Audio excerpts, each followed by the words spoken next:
Welcome dear ऑकर्ड्स। आज हम देखेंगे एक एक्शन थ्रिलर जिसका नाम है एक्सीडेंट मैन। तो मूवी की शुरुआत में माइक नाम के एक आदमी को दिखाते हैं जो एक स्पेशल गन से किसी को एम कर रहा है। इस गन का बैरल प्लास्टिक का बना हुआ है और इसके अंदर बुलेट्स की जगह कांच के नुकीले टुकड़े हैं। इसका टारगेट ये आदमी है, लेकिन माइक सामने आती हुई कार के टायर पर एम करता है और कांच के टुकड़े फायर कर देता है।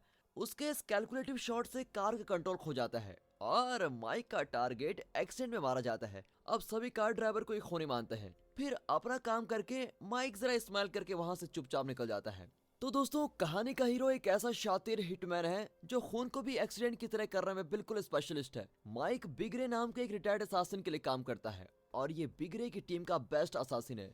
बिगरे की टीम के असासिन का अपना अलग अलग स्टाइल होता है। ये दाढ़ी वाला आदमी है एंग्री बर्ड और ये माइक का फेवरेट असासिन है। ये बहुत ही गुस्से वाला है और इसका स्टाइल भी खून खराबे से भरा होता है, पर आजकल कस्टमर्स इसका स्टाइल पसंद नहीं करते। खैर, अगला है पॉइजन पीटर जो नहाने के नाम से बहुत डरता है, लेकिन पॉइजन से खून करने में बिल्कुल एक्सपर्ट। ये अपने टारगेट के टूथपेस्ट में जहर मिला देता है या फिर उसके सिगार पर जहर लगाकर उसको मार डालता है। और ये दोनों है मैक और मिक जो पहले स्पेशल फोर्स में काम करते थे। ये दोनों इस तरह से खून करते हैं कि वो प्लान्ड मर्डर नहीं लगता बल्कि चोरों का काम लगता है और पुलिस वाले इनके केसेस कभी सॉल्व भी नहीं कर पाते। और ये है जेन जो कटाना नाम की जापानीज स्वॉर्ड से लड़ने में काफी एक्सपर्ट है। और ये है फ्रेड और ये जरा बूढ़ा असासिन है जिसका स्टाइल बहुत ही सुलझा हुआ लगता है। एक बार इसने अपने द्वारा बनाए गए गैस से एक पूरी टीम को असासिनेट कर दिया था। तब मिल्टन नाम का एक आदमी अंदर आता है। ये बिगरे की ऑर्गेनाइजेशन में एक स्पेशल लिंक है क्योंकि यही कस्टमर से रिक्वेस्ट लेता है और उनकी जरूरतों के अनुसार बिगरे के असासिन को काम देता है। पैसों का लेन देन भी यही आदमी संभालता है। क्योंकि माइक इस ऑर्गेनाइजेशन का बेस्ट असासिन है, इसलिए उसे ज्यादा काम भी मिलता है और वो बढ़िया काम भी करता है। एक बार माइक को एक शराबी को मार डालने का मिशन दिया गया। वो आदमी आधी रात को फुल टाइट हालत में घर आया था, लेकिन उसे नहीं पता था कि माइक घर में छुपा हुआ है। वो आदमी ऊपर रखी हुई घड़ी को उठाने गया और उसका हर मूव माइक ने पहले से कैलकुलेट करके रखा था। जैसे ही वो चेयर पर चढ़ा, माइक ने उसके गले में फांसी का फंदा फंसा दिया। वो आदमी कंफ्यूज होकर पूछने लगा कि तुम्हें क्या चाहिए। तो माइक ने बहुत ही कैजुअली जवाब दिया कि मुझे सिर्फ $25,000 चाहिए जो तुम्हें खत्म करने के बाद मुझे मिलेंगे। ये कहकर उसने नीचे से कुर्सी हटा दी और इससे पता चलता है कि माइक को अच्छे बुरे का कुछ ख्याल नहीं है। वो पैसों के लिए कुछ भी कर सकता है। अपना मिशन पूरा करके उसने एविडेंस के तौर पर एक फोटो खींची और लौट आया। फिर उसे एक रॉक बैंड को खत्म करने का कॉन्ट्रैक्ट मिला। वो ऑडियंस बनकर बहुत ही कैजुअली अंदर गया। उसने वहां पर उनका लास्ट शो भी एंजॉय किया। वहां की पावर सप्लाई लाइन खुली थी और उसने गिलास पानी सप्लाई लाइन पर फेंक दिया। इससे बैंड के सभी मेंबर्स को शॉक लग गया था क्योंकि वे इलेक्ट्रिक इक्विपमेंट्स यूज कर रहे थे और इस तरह पूरा बैंड स्पॉट पर ही आउट हो गया। ऑडियंस भी सिर्फ देखती रह गई कि यह हो क्या रहा है। लेकिन हर बार मिशन के बाद माइक अपनी स्ट्रेस कम करने के लिए किसी पब में जाता है। इस बार वो एक पब में जाता है और सिक्योरिटी गार्ड्स को पैसे देकर कहता है कि किसी दूसरे बार में जाकर एंजॉय करो। जैसे ही वो पब के अंदर जाता है तो वहां पर कुछ गुंडे एक लड़की को छेड़ रहे होते हैं और गुस्से में माइक उनको खूब पीटता है। गुंडे फिर माइक को अटैक करने जाते हैं, लेकिन उसके फाइटिंग स्किल्स के आगे वे कुछ नहीं कर पाते। पर माइक जैसे खतरनाक हिटमैन का भी एक फ्लैशबैक है। हमें दिखाते हैं कि उसके टीनेज में उसे कुछ लड़के चेस कर रहे थे। वे माइक को बुली करते हैं और उसके लंच के पैसे छीन लेते हैं। माइक न्यूज़पेपर बेचकर जो पैसे कमाता था, ये लड़के रोज उसके सारे पैसे ले लेते थे। एक दिन उसने एक आदमी को किसी घर में घुसते हुए देखा था।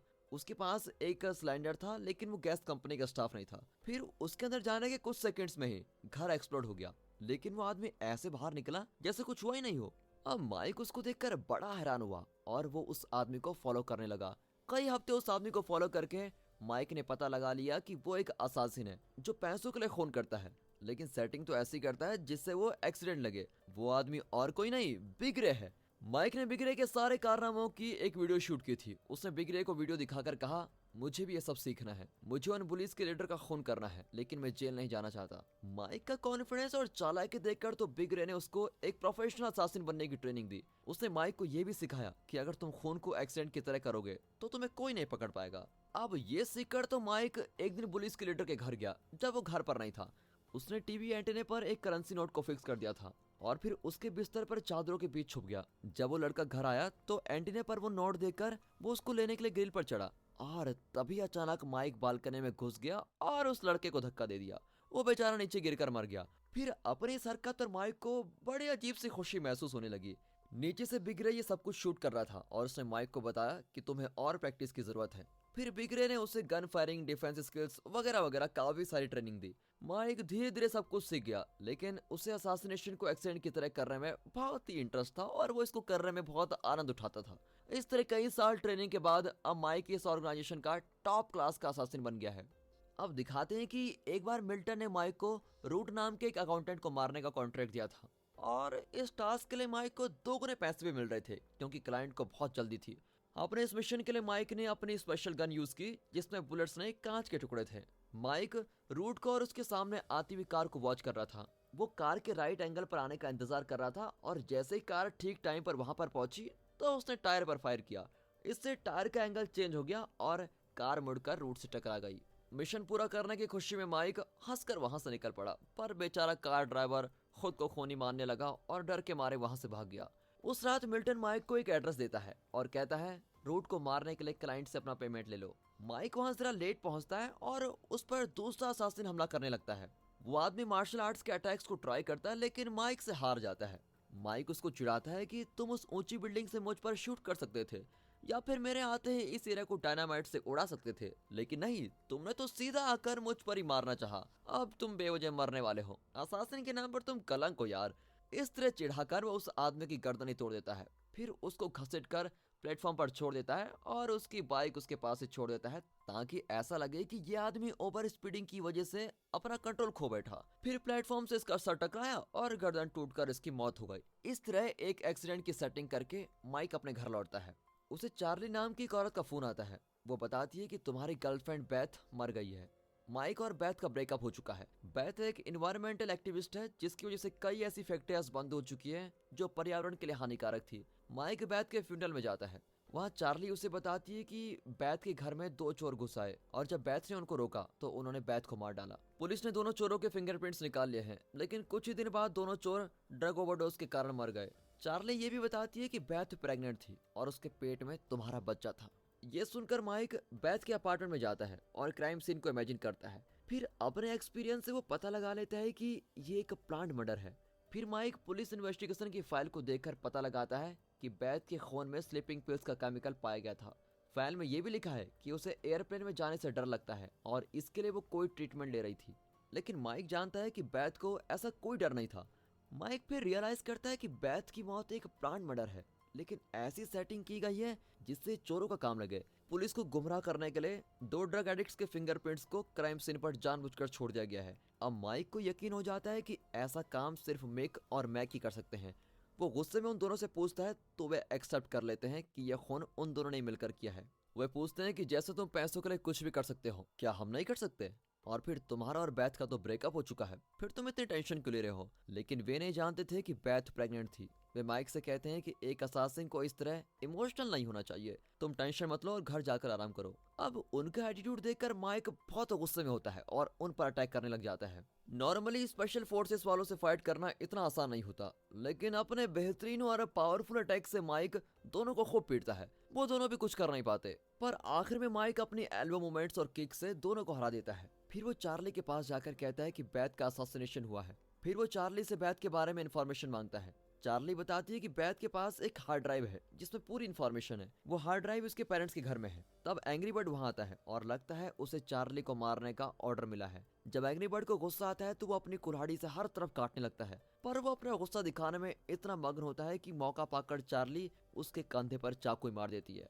लेकिन एंग्री बर्ड अपनी पूरी ताकत लगाता है और उसको धक्का दे देता है। फिर वो अपने कंधे से चाकू निकालकर माइक पर अटैक करने जाता है, लेकिन माइक उसको धक्का देकर उसके ऊपर ही गिर जाता है। एंग्री बर्ड जमीन पर पड़ी हुई अपनी कुल्हाड़ी पर गिरा होता है। फिर मरने से पहले एंग्री बर्ड बताता है कि उसे मिल्टन ने चार्ली का खून करने के लिए भेजा था।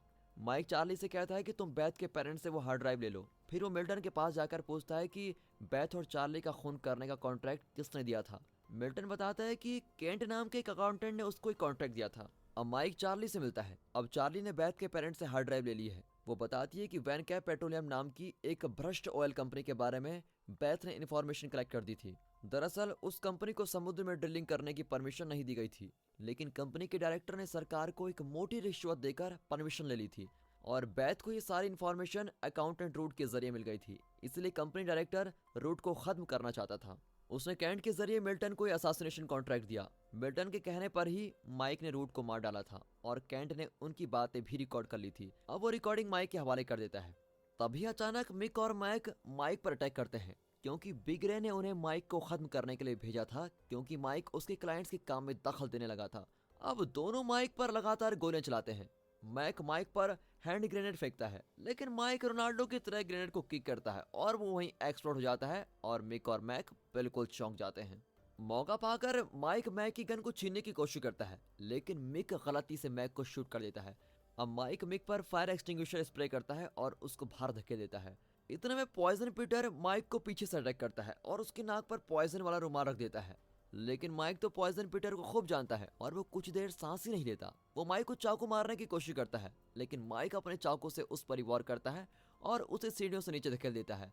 आखिर माइक फ्रेड से भी भिड़ जाता है और उसे एक ही मार में फ्रेड कर देता है। फिर उसके पॉकेट से पॉइजन वाला बैंडेज लेकर वो चला जाता है। अब वो वैन कैप कंपनी में जाता है और उसकी मुलाकात जेन से होती है, जो कटाना स्पेशलिस्ट है।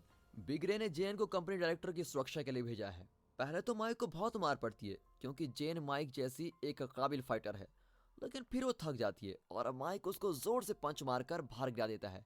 अब डायरेक्टर के पास कटाना होता है, जिससे वो जेन को पास करता है। वो पागलों की तरह तलवार चलाती है। माइक एक लैंप से उसको रोकता है, फिर एक सूटकेस से, लेकिन जेन सूटकेस के ही 2 टुकड़े कर देती है। फिर जेन एक बार गलत तरीके से तलवार चलाती है और माइक तलवार छीनकर उसके पेट में घुसा देता है। फिर वो डायरेक्टर को अटैक करने जाता है। वो माइक को भी पैसों का लालच देता है, लेकिन माइक उसकी चिकनी चुपड़ी बातों में बिल्कुल नहीं आता और एक ही वार में उसका सर धड़ से अलग कर देता है।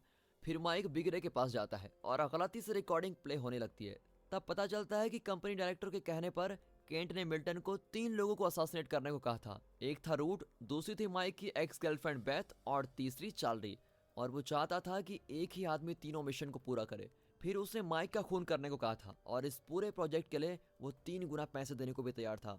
अब मिल्टन ने पक्का प्लान बनाया और माइक से रूट का खून करवा दिया, पर वो जानता था कि माइक तो बेथ का खून करेगा नहीं, इसीलिए उसने माइक को मारने के लिए एक नया असासिन भेजा और बेथ और चार्ली को मारने का काम दूसरे असासिन को दे दिया। न जाने मिल्टन के दिमाग में क्या भरा, जो एक नए असासिन से प्रोफेशनल असासिन का खून करवाना चाहता था। खैर, अब सारा सच जानने के बाद बिग रे मिल्टन को खूब पीटता है। अब माइक मिल्टन से हमदर्दी जताने के बहाने पॉइजन वाला बैंडेड उसे दे देता है। मिल्टन ये बात नहीं जानता और उससे अपने घाव पर लगा लेता है और फिर क्या, कुछ ही मिनटों में वो मर जाता है। अब सारा कंफ्यूजन क्लियर हो चुका है और बिग रे जानता है कि सारी गलती मिल्टन की थी, लेकिन वो माइक पर गुस्सा होता है, क्योंकि उसने माइक को इस बिजनेस के बारे में A to Z सिखाया था। पर आज माइक की वजह से उसका असैसिनेशन बिजनेस ही चौपट हो गया। फिर वो भी माइक को जाने देता है, पर कहता है कि आइंदा मुझे अपना मुंह भी मत दिखाना। और दोस्तों, इसी के साथ ये मूवी यहाँ पर खत्म होती है। दोस्तों,